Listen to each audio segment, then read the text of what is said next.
nastavak klipa Policajci i kriminalac, tako da krećemo. Šta se ti voziš na ove policijske stanice? Ma nemoj da mi ti nećeš zabraniti. Hoću, naravno da ću. Ja ću odem da vozim ako ja hoću. Pa ovo nije tvoje mjesto. Što imaš park za voženje? Aha, i to dozvolu za voženje ovdje. Ajde, ko ti je to? Ja sam najbolji skateboard na ovom svijetu.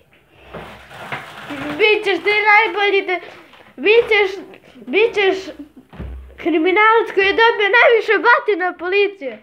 Ma nemoj da me nećeš izbiti. Pa ću. Promašio si me. Oj, udri se. Treba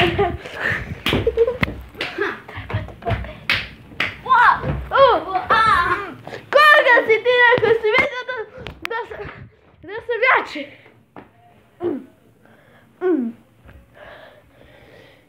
I sad ideš u ćeliju.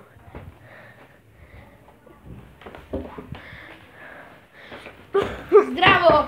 I to je bilo to u današnjem klipu. Vidimo se sljedećeg puta. Zdravo! I ćao! Vidimo se.